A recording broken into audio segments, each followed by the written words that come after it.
Hi, this is Soren, Black Belt Mindset and Business Coach. And we're very fortunate today to have Allison Noel. And she's a certified menopause coach. And we're going to be asking a number of different questions about the importance of menopause. Tell me a bit about yourself. Okay, thanks, Raj.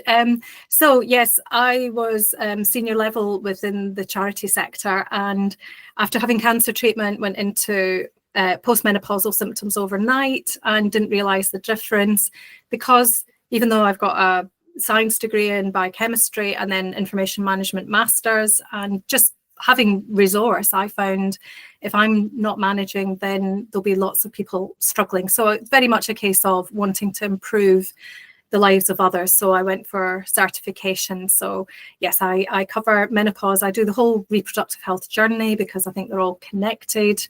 And yes, it's very relevant, as you said in your introduction. It's appropriate for men as well as women, also those that are on the non-binary, transgender, those individuals. And believe it or not, there are men that go through certain cancer treatments that go through menopause symptoms too. Thank you for clarifying that. So trans and non-gender as well. That's very important. So what is menopause and what myths surround it? Ooh, how long do you have? It's an interesting one. So it's a natural biological process, and it happens to all women that are born female, and it basically is the end of menstruation. So no longer monthly periods. The average age, so despite the fact that census records have gone for over 200 years, the average age remains at about 51. However, there are more women now experiencing the menopause symptoms because they are living much longer. So menopause is the generic term given to the transitional period that happens, and you can start having perimenopause symptoms, which can be 10 to 15 years before the 51 mark. And then postmenopause is once you've stopped having periods for a year, then you are in what they call postmenopause, and that is for the rest of your life.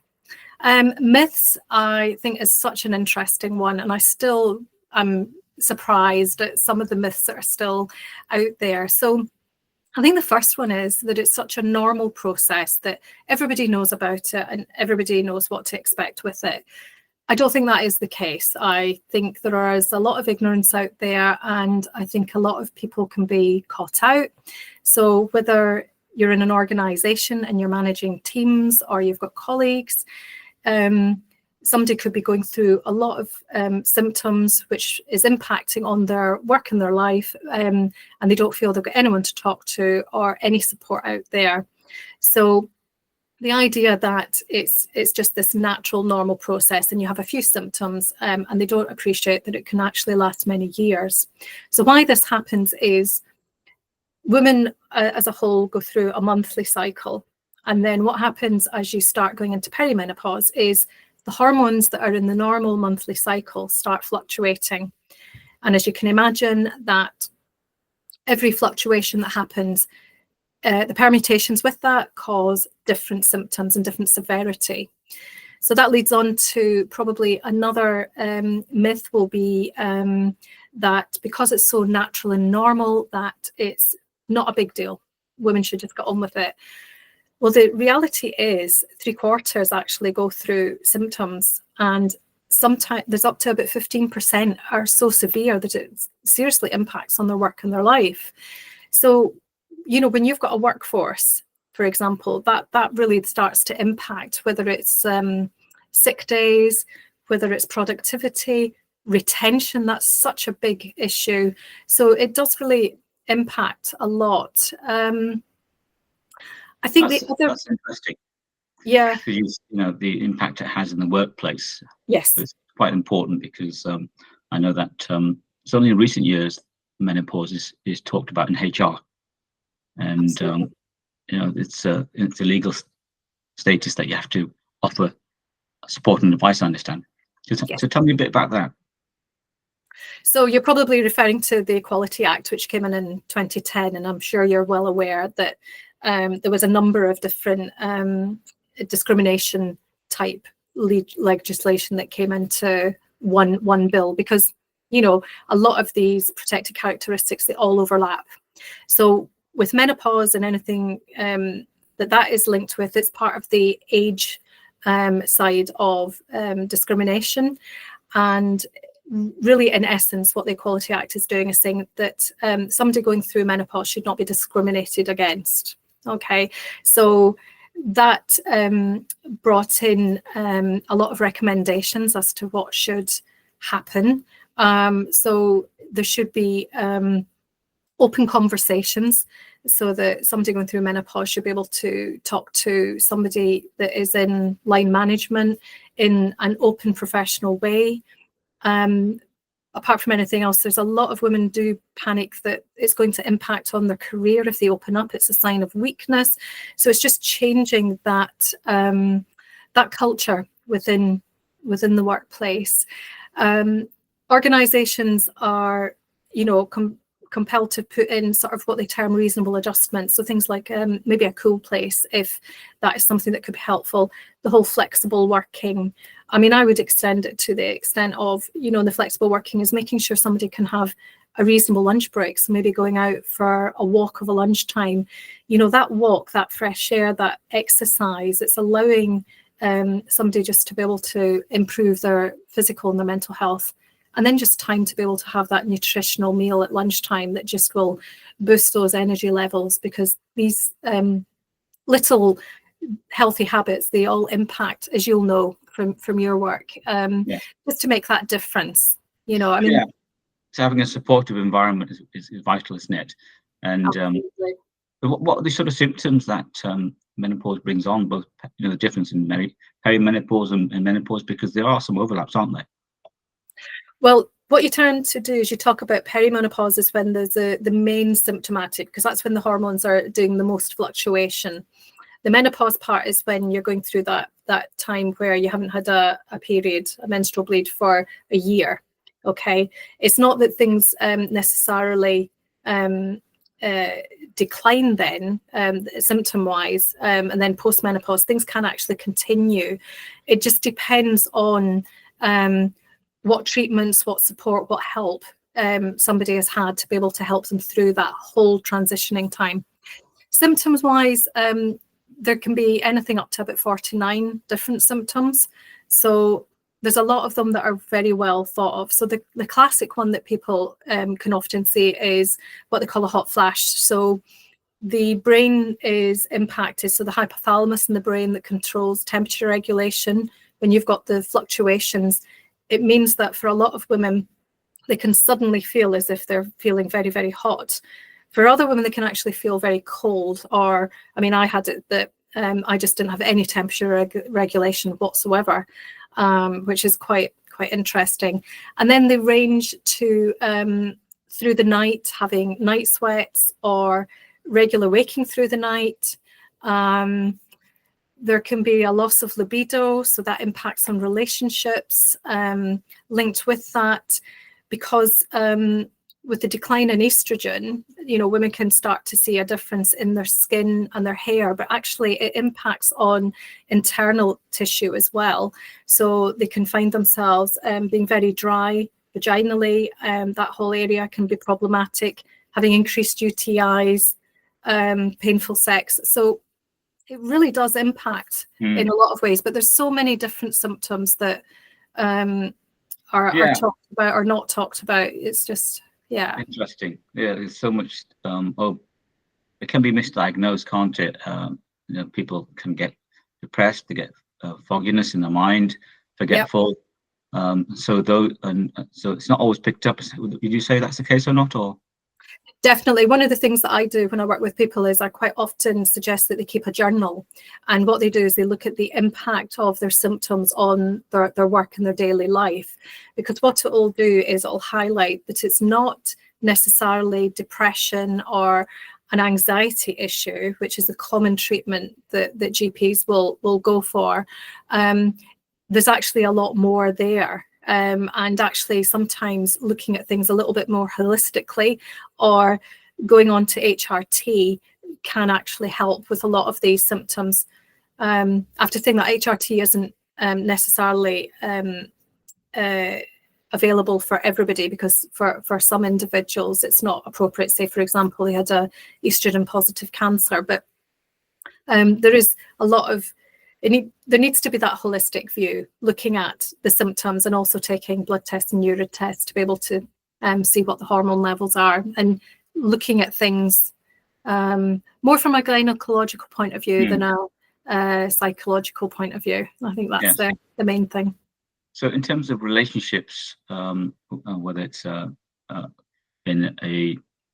the partner's male or female or same sex, so now how does this menopause impact on relationships and mental health and well-being? Well, I think the classic ones I tend to find is when a woman's maybe had trouble sleeping for whatever reason, whatever symptom it is, or combination of symptoms that are causing poor sleep. Then of course that impacts on their energy levels. It impacts on their mood. It impacts on just the whole, joy that they have in life. And sometimes then what happens is they start not wanting sexual or intimacy. They just want to survive their day, because a lot of women end up going through the menopause transition and they're juggling children, or they're juggling elderly parents, or they're doing so many other things as well as working and trying to keep everything going. And I think it's just taking that step back to actually see where they need to be making those changes in their lifestyle to actually, one, find themselves again, but two, actually value what it is that's important in their life before relationships start to go down. I think the other angle is a lot of men have just not a clue what's happened to their wife or their partner.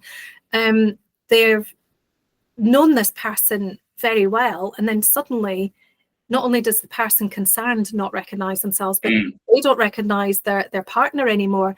And that can start to put a chasm. I mean, I've worked with couples where they once both actually one appreciates what's happening to them, but the other appreciates what's happening to the partner. Then it's a sort of light bulb moment. Oh, is that all it is? So there's not a problem. Before there starts to be affairs or relationship breakdown, whatever may happen, it's, there's a lot can actually be prevented, which is why I'm such an advocate for normalizing this. So what do you think? We need more education for men? What can be done? I think that I don't think there's probably like a single way of addressing all of this. Certainly education. It does need to be normal for right from an early age, even in schools, as much as youngsters are finding out about their bodies and learning about sex and their whole reproductive health. It's actually appreciating what then happens at each stage. It's valuing what happens at these different stages. And then as these youngsters grow up, it's having that curiosity, when you want to find out about somebody, it's finding out about the whole person and where they're at in their stage in life. So if they've got a family member, it's understanding that, well, mum is not this moody individual that is just in tears one minute and then raging the next minute. There's actually a reason behind that, and how they can maybe help out with that. Maybe they need to offer some help because mum is feeling overwhelmed. It's not rocket science. So it is that education. It's that and it's also willing to step outside and not be very that whole compartmentalization that can happen with gender stereotypes. Oh, she's just being emotional, just ignore her, or just not valuing. It's I would imagine in a workplace, for example, working alongside a colleague that 1 minute was acting incredibly professionally and competently, and then next minute they're not, questioning why. Could it be something like a menopause transitional issue rather than a performance issue? That's interesting. So relating to that, how does supporting menopausal employees help in retaining experienced staff in reducing sickness and absence? Yeah, well, I mean, I mean, I had done operations management experience from the charity sector, and one of the things that we looked at is what they call the Bradford factor. So looking at when there's maybe not a long length of sickness, but regular sickness. And you know, I've worked with organizations and I've said, have you had a look at that, and have you seen a cyclical trend, you know, women in particular? You know, have a look at that. Is there something that can be put in place to help that individual? You know, the whole point about reasonable adjustments is, you know, helping the organization find the way to bring out the best in their employees. So it is looking at that holistic piece. So it is looking around those that flexible working issue. Things like businesses that have uniforms, it's actually thinking about the materials that are used in the uniforms. I love the concept of champions, which is something in the charity sector that's been used for a long, long time. You know, having a menopause champion, that's something in a small organization, that person that they know can be approached, and they can be a champion for a number of issues. It doesn't need to be just a sole issue, because the thing about the Equality Act is embracing the whole of equality, diversity and inclusion. You know, it's that working with inclusivity in a values-based way, so that organizations they're walking the walk, not just talking the talk. You know, it's actually going down that route. So I think just trying to cultivate that inclusive, open space, just to help somebody be able to perform at their best. Indeed. Well, thank you for answering that. We mentioned earlier about transgender and menopause. So talk me around that. Right. Well, somebody that either non-binary or transgender individuals. Okay. So when they're going through the hormone treatment as part of their transitioning, okay, then there are situations where they can actually go through menopause symptoms. So depending on the age they are, this will be an area that either they've maybe not been aware of, and it's getting the right support for them. You know, there is support out there. It's just, again, I mean, I would love to see greater access within the NHS for menopause support, and you know, it doesn't need to be necessarily only in the NHS, but just you know, being able to access that support and help, just to help them live fulfilled lives. Indeed. Thank you for that. So can you share some examples of how effective support has improved productivity? I'm just trying to think. Or even examples of people that you've coached, that you know, your type of work you do has made a difference. Yeah, I think the main thing is companies that have managed to invest in their employees through something like what they call an employee assistance program. So if menopause is included in that, and some coaching work, which I have been involved in, because there are employees that then appreciate that they can actually voice their concerns. It is a safe environment because they are being valued and listened to, and adjustments can be made to help them in their work. Then they don't need to worry as much about taking sickness days. They can actually take flexible days. If they've had a poor night's sleep, for example, they can either work at home the next day or they can come in late. That type of adjustment can actually just make all that difference in bringing out the retention. I've worked with organizations and known of lots where retention has really been a serious issue. And encouraging women to go for promoted posts as well. That can be something where, if their symptoms are such that they've lost confidence, or they begin to start having imposter syndrome, or they just don't feel they're managing, they're imploding a little bit, then it's having that encouragement to go forward. So where there's been real progress is when there's been investment in the whole menopause issue, along with everything else, embracing the whole EDI. It does improve that productivity. It improves job satisfaction. Improves the culture, because I mean, you'll know from work that you do, if you bring in proper equity, you raise the whole organization up. It means that organizations are really becoming values based. So it is a good investment. I think when it comes to an individual, to give you an idea about how individual coaching can help, and I know that this will resonate with the work you do. It's quite common to have somebody that will say they looked in the mirror and they didn't recognize themselves anymore. Right. And they were quite ashamed of some of the symptoms that they had. And they were just beginning to doubt themselves because there was brain fog, there was anxiety, which was something they weren't really very used to. Mm-hmm. And then working through with them, just making those, encouraging them to take those healthy lifestyle changes. Simple things like starting their day with a glass of water. Mm-hmm. Made all the difference because it helped the brain function properly. It helped just regulate digestion all the way through the day, just made such an improvement, right to looking at how they schedule their day, I bring in a little bit of executive stuff. And with some individuals, what then happens is they start to feel more in control. They start to have more confidence again. They're embracing the fact that it's not, menopause isn't a time of life where you say you've lost yourself or you've lost the old life. It's almost embracing. A lot of cultures talk about a second spring.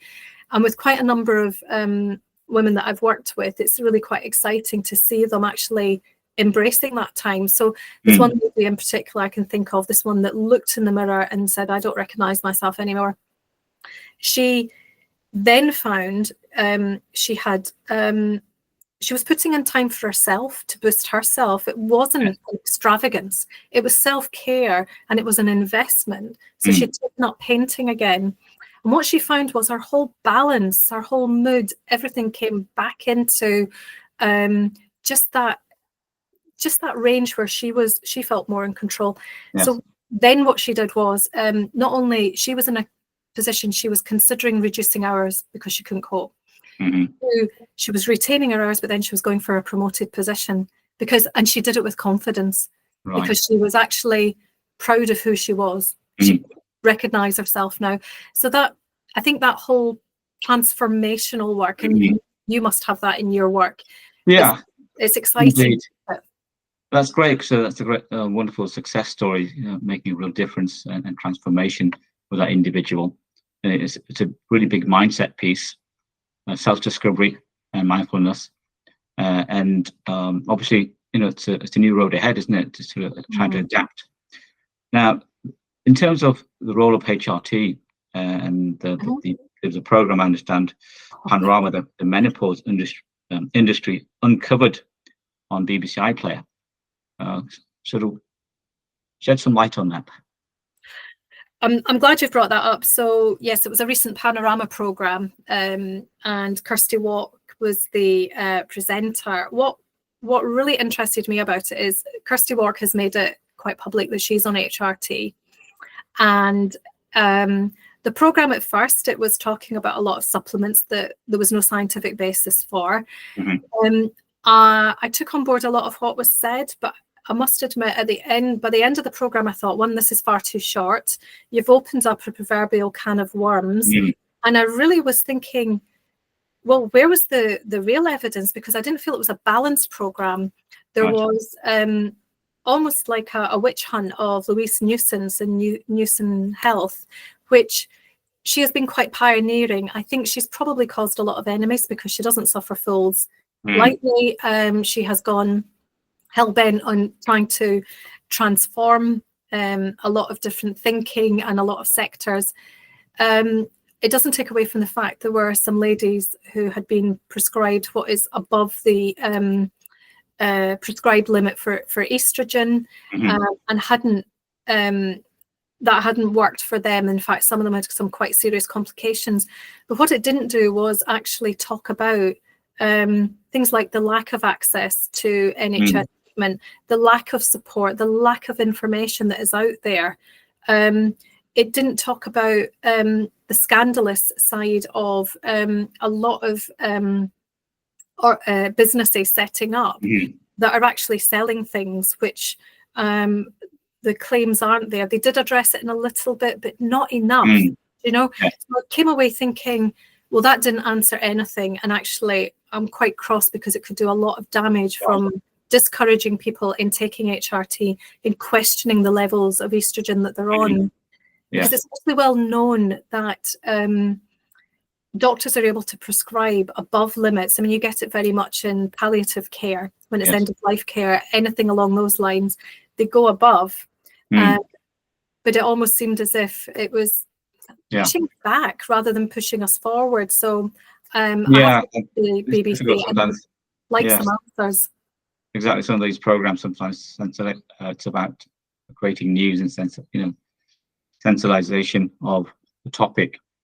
Now, in terms of sort of the risk benefit of HRT, and I know that those individuals who are on HRT, they can struggle with it. They have to keep on changing as well. And there's pros and cons. So sort of talk me around that. Okay, so I mean, there's quite a lot in the whole HRT issue. What I would say to anyone that's watching and that's questioning their HRT levels is go and speak with your GP or go and speak with your local pharmacist. Your pharmacist is so knowledgeable and skilled in anything to do with drugs. And that would be the first thing, because chances are you are on the right level of HRT for yourself. It's always good to keep a journal. I mentioned that earlier. Journals are very good. Monitor your symptoms, monitor any changes, because as you go through menopause transition and your hormones are changing, you may need a top up of one or both of the main hormones that are in HRT, which is estrogen and progesterone. You get progesterone just to protect the womb lining from the estrogen levels.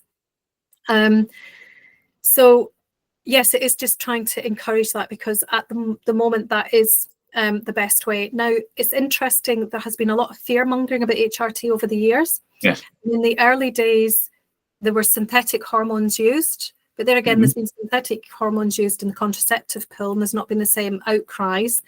Now it's what they call body identical, and so it's far better. The whole absorption into the body. For some women, they have trouble absorbing.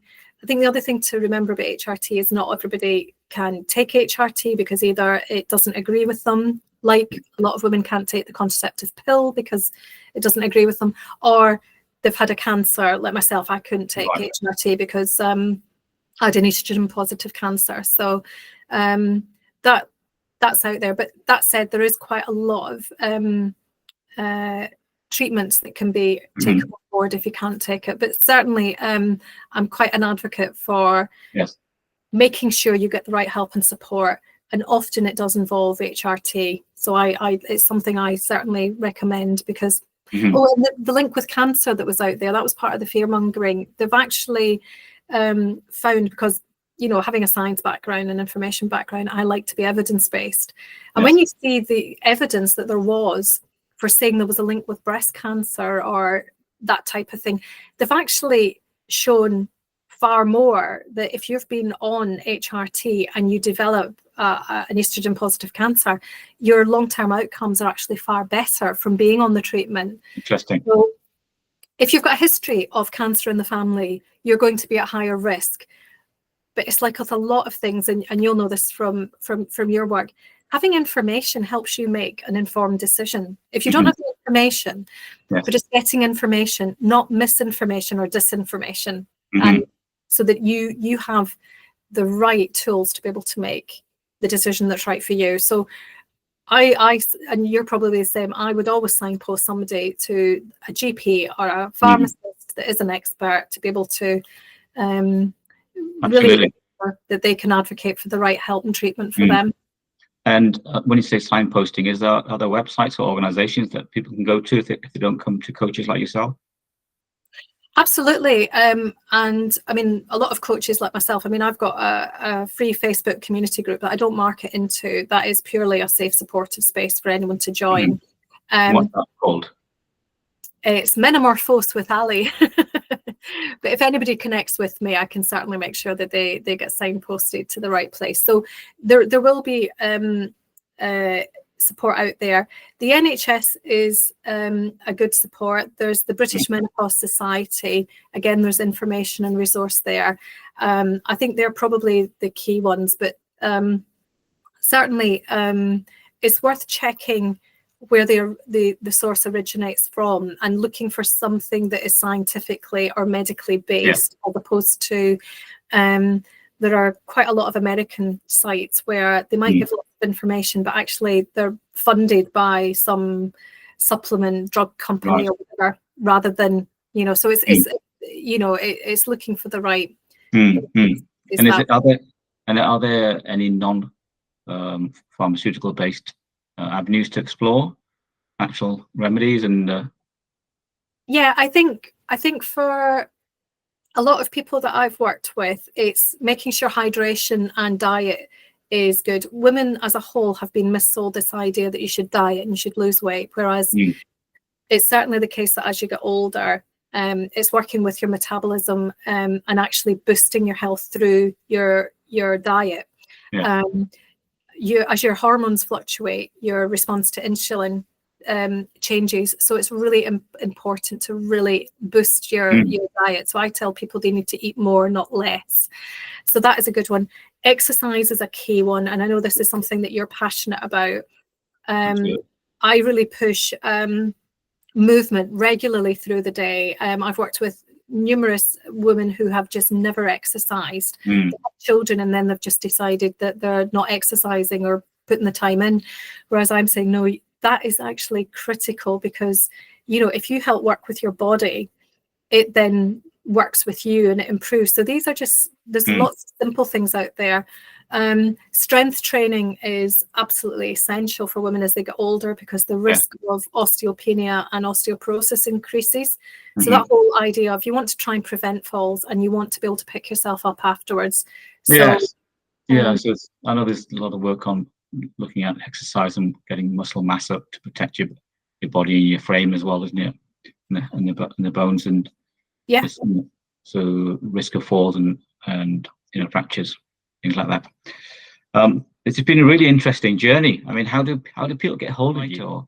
I've got a website in development at the moment that should be up within you know, within the next few weeks, which I'm excited about. It's ali@menomorphose.co.uk. Yeah. So the whole idea of Menomorphose came about because I like the idea of transformation and you know, it being a way of empowering somebody to live their best life. You know, and that's what as you know, that's what coaching's all about. You're just there as that advocate, that cheerleader, really. Indeed. So what words of support and encouragement can you give to individuals out there going through menopause? Just the fact that they really are not alone. As I mentioned earlier, sort of 3/4 can be suffering symptoms. It really, whatever symptom you have, there will be others out there, and there is help and support available. And there's just so many small changes to your daily lifestyle that you could make that would make just the world of difference. I think I would like to be able to say this is a time that you can really embrace.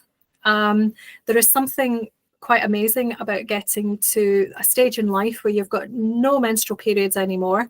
You don't need to worry about pregnancy. You know, and it is a time when you can really find yourself. You've not, you know, especially if you're at the stage that you haven't got children at home anymore, then, you know, it can be a time for yourself, for your relationship, whatever. There is a lot of positivity out there. So I'm quite keen and just trying to encourage people just to, as I said earlier, I love the concept of a second spring. So to embrace this second spring. So embracing the second spring is you know, the new chapter in that individual's life. That's a great way to end this conversation. So thank you, Allison, Noel, for sharing us the topic on demystifying menopause. And people will be able to get hold of you, I'm sure, through your email or on the Facebook group, and once you have your website up. So this is a great pleasure, and thank you for doing the work you are doing. Thanks, Raj. And hopefully we'll see you again along on this topic. So thank you once again. This is Raj Soren, Black Belt Mindset Coach, talking about demystifying menopause with Allison Noel. Thank you. Take care.